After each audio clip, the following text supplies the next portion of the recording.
As a reminder, any video that you see on Code Equestria is not being used for monetary gain, and any videos whose subject matter is about anything advertised is not being advertised for the gain of the individual companies therein. Audio video clips from the game are being directly recorded from proper video game capture sources and not stolen from the games themselves, and follow all proper codage of the fair use law. Got it? Translated. We're not getting paid for this by anybody. Enjoy the show.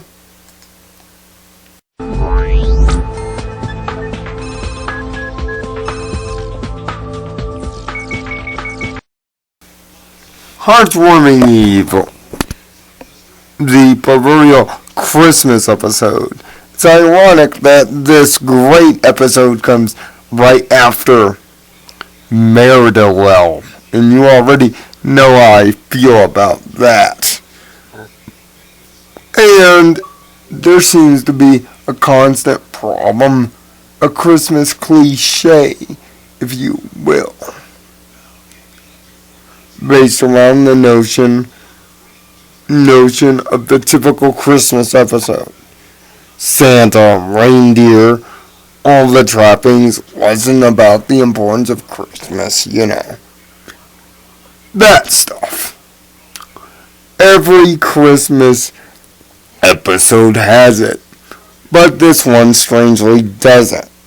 Doesn't focus on it. It instead focuses on a piece of equestrian history.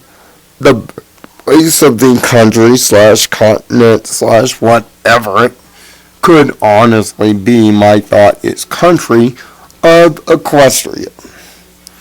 Now, and it also brings up interesting parallels. The fact that there was a time before sun butt and moon butt when unicorns used to rise the sun and moon on their own with their collective magic. God, that sounds like a hell of a lot of work. Thank God that there were two alicorns to fix that problem. And the fact that the three pony races never really trusted each other at first. Now, granted, they all trusted each other in that need of we need each other to survive stick, but other than that, they never understood each other's lifestyles. Granted, could you make the case, like Brony Notion did a couple of weeks ago, that Clover the Clever was an alicorn in disguise? Maybe, but I doubt it. But what this also kind of gives me pause to is how the other two races are. Earth ponies are, well, honest, straightforward, somewhat blunt, and they focus on their work. They are the most focused of the group. I was going to say down to earth, but so many people use that cliche, I'm not going to do it. Unicorns are high class, sometimes pompous creatures who tend to be a little bit annoying and high strung, depending a lot on their magic and using their knowledge of magic as an intelligence crutch. While Pegasi love their control of the weather and they love their control of the military. They're a very prideful bunch that hate to get pushed around or knocked around or treated like second fiddles. Way you can tell this is by the way each of the commanders in the story pretty much act. Rarity acts like, well, Rarity. Applejack is the down or the honest one, even when she's playing a role. And, well, Commander Hurricane, aka RD, acts like an egotistical, self-centered for the Pegasi, almost kind of Spartan or Roman-ish in a way. At least that's how I've always viewed the Pegasi people, kind of like the ancient Spartans or ancient Romans, proud of their technology, proud of their architecture, and proud of their domineering might of the skies.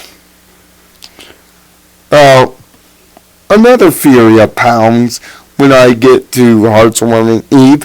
Could the heart that is being formated by Corvida Clever and her two other assistant friends be the same heart that is at the foundation of Cadence's crystal heart? It kind of makes you wonder, doesn't it? Whether that's the same integral power, seeing that the crystal heart also runs on a love-hate engine, as more love and friendship and harmony are being born. The crystal heart's power is nearly infinite. If hate enters the room, however, it is pretty much dead and gone.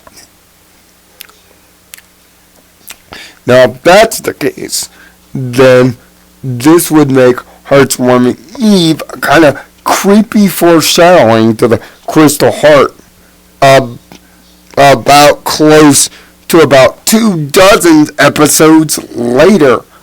The season 3 opener, mind you. The Christmas Carol at the end could be looked at as an equestrian national anthem, and I can live with that. National anthems are all over the place. And isn't it funny how the play paralleled the attitudes of the Harmony Six as they were going through the production of the play? But also, this shows that a lot of the enemies in Equestria, Wendigos included, are born out of just pure hatred of things. Hate seems to have a very evil power source in this world. Something worth investigating. Maybe with my friend Dr. Spartan. But let's be honest. Hearthwarming Eve breaks all the Christmas tropes. There isn't a mention of a Santa Claus. There isn't a Scrooge or Christmas Carol type stuff. Funny how they left that to whom the Sweetie Belle tolls instead. But I find it rather refreshing. Funny how there was no dragons or griffins mentioned, or any other races. What, did they already establish their place in Equestria, or hadn't they figured their way there yet? You would think that would be part of the dangerous perils other than the blizzardy weather caused by the hate in the room. You would think other creatures wouldn't like 3 pony races trying to stake their claim in a turf war for pony dominance. But all in all, Hearthwarming Eve is a great Christmas episode and isn't really about Christmas. And that's what makes it golden. There's plenty of stuff to think about. And God knows, I'm having a lot of fun thinking Christmas things on Christmas. And if Hasbro retcons this and creates an Alicorn of Christmas, I'm gonna go shank somebody. Find peace in your own nirvana. Thanks for watching.